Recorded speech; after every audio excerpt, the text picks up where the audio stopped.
Rupiah per hari ini ada di angka 17.800 per US dollar. Gila nggak sih? Tinggi banget ya. Tapi penasaran nggak sih? Kenapa 1 dolar Amerika Serikat itu harus banget gitu? 17.800 rupiah. Kenapa nggak 1 dolar Amerika itu ya sama dengan 1 rupiah aja gitu biar adil? Kenapa tiap negara mata uangnya tuh kekuatannya harus beda-beda? Nah, itu yang akan kita bahas kali ini.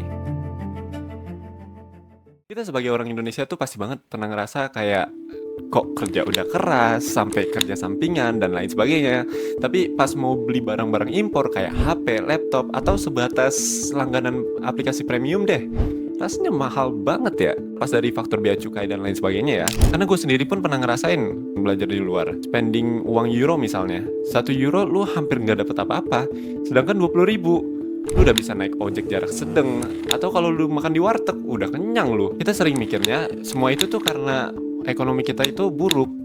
Walaupun nggak jarang kalau itu nggak salah, diplomatis banget ya. Faktanya nggak selalu begitu. Sebagai fondasi, kita pertama harus paham dulu, apa sih kurs mata uang? Singkatnya, kurs itu adalah harga atau nilai tukar mata uang sebuah negara terhadap mata uang negara lain. Kenapa bisa beda? Karena uang di era modern itu nggak punya nilai intrinsik. Apa itu nilai intrinsik? Nilai intrinsik mata uang itu harga asli dari bahan baku yang dipakai buat ngebuat uang itu. Misalnya nih, nilai logam pada koin atau harga kertas untuk pembuatan uang itu, dan tinta yang dipakai buat cetak uang kertas. Nilai mata uang modern itu munculnya dari kepercayaan, kekuatan ekonomi, dan stabilitas politik dari negara yang nerbitin uang itu. Karena setiap pemerintah negara di dunia punya hasrat perdagangan global, dan ketika itu bertemu dengan ego dari tiap negara, terciptalah sistem yang fluktuatif ini. Gimana awal mulanya? Kita pindah ke pembahasan kedua.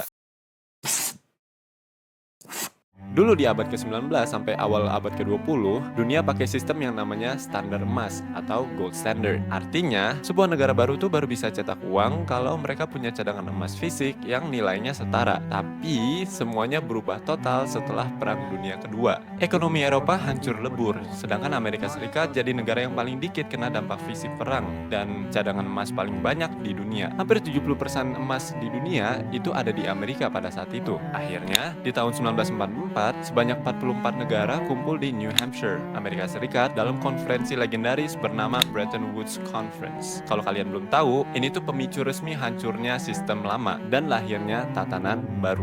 Ini tuh konferensi pencetus kesepakatan kalau mata uang dunia nggak lagi dipatok ke emas, melainkan dipatok langsung ke dolar Amerika atau USD. Dan hanya USD yang dijamin oleh emas. Perjalanannya nggak berhenti di situ. Ini kronologi kenapa sistemnya bisa seliar sekarang.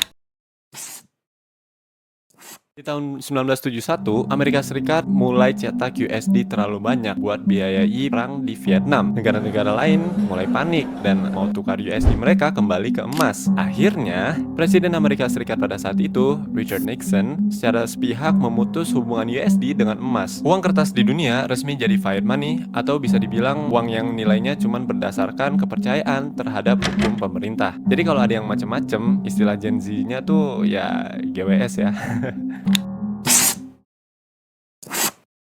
Nah, karena udah nggak ada patokan emas karena peristiwa sebelumnya, nilai tukar mata uang hingga era modern ini ditentukan sama hukum pasar yang paling dasar, yaitu permintaan dan penawaran atau supply and demand. Gimana sistemnya? Gampangnya, bayangin aja kayak sistem lelang di pasar. Kalau ada barang jumlahnya dikit atau langka, tapi yang rebutan mau beli banyak banget, otomatis harga barang itu bakal melonjak jadi mahal banget. Kebalikannya, kalau barangnya melimpah sampai berceceran di mana-mana, tapi nggak ada satupun orang yang tertarik buat beli, ya harganya pasti anjlok jadi murah banget. Dan aturan main inilah yang dipakai dunia untuk nentuin harga mata uang di era modern ini. Nah, tapi walaupun sistem sekarang nih floating exchange rate, ada yang belum gue bahas. Kenapa US dollar sampai sekarang ini bisa sekuat itu dan masih bertahan aja gitu jadi powerhouse? Kenapa US dollar bisa sekuat itu dan sesignifikan itu bahkan sampai era modern ini? Jadi di tahun 1974, akhir konsep yang namanya petrodollar. Biar USD tetap laku setelah huru-hara Nixon shock sebelumnya, Menteri Luar Negeri Amerika Serikat pada saat itu, Henry Kissinger, terbang ke Riyadh dan menandatangani perjanjian strategis bernama US Saudi Arabian Joint Commission on Economic Cooperation bersama Raja Faisal dari Arab Saudi. Tujuannya apa? Semua pembelian minyak bumi di dunia wajib pakai US dollar. Mau nggak mau, kalau Indonesia atau negara lain mau beli minyak, kita harus beli US dollar dulu. Dan inilah yang bikin permintaan untuk US dollar selalu tinggi terus.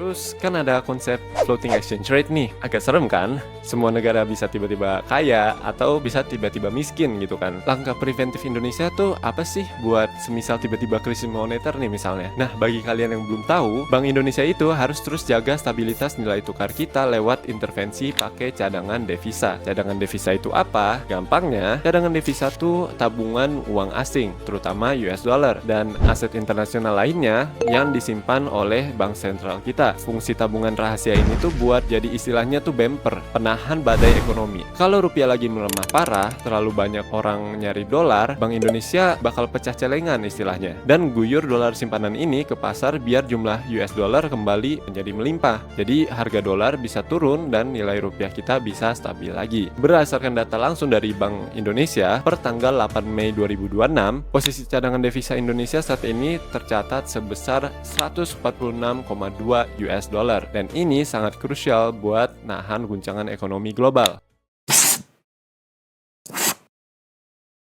Oke, tadi kita udah bahas banyak peristiwa, tapi apa sih dampaknya ke kehidupan kita sekarang ini? Pertama, inflasi impor, udah pasti. Kalau rupiah melemah terhadap dolar, jangan kaget kalau misalnya barang-barang impor yang berbasis US dollar, kayak misalnya HP, atau langganan aplikasi Amerika itu tiba-tiba naik. Ya, karena barang dan layanan digital yang lu pakai itu basisnya US dollar. Jadi kalau kurs kita jeblok, ya dompet lu otomatis kecekek juga. Kedua, ini bisa jadi alat geopolitik. Ketika Amerika naikin suku bunga mereka, atau Fed rate, investor dunia bakal tarik uang mereka dari Indonesia dan dipindahin ke Amerika karena dianggap lebih aman dan untung. Efeknya, rupiah kita melemah lagi. Nilai uang di dompet lu secara nggak langsung dipengaruhi oleh keputusan rapat para pejabat di Washington DC. Kesimpulannya, perbedaan kurs itu bukan cuma sekedar angka aja, tapi juga cerminan dari kekuatan ekonomi, stabilitas politik, dan sejarah panjang hegemoni global yang udah diatur sejak Perang Dunia berakhir. Kalau kalian suka konten kayak gini, jangan lupa like, subscribe, dan share ke teman kalian, dan komen di bawah kita harus bahas apa selanjutnya. Au revoir.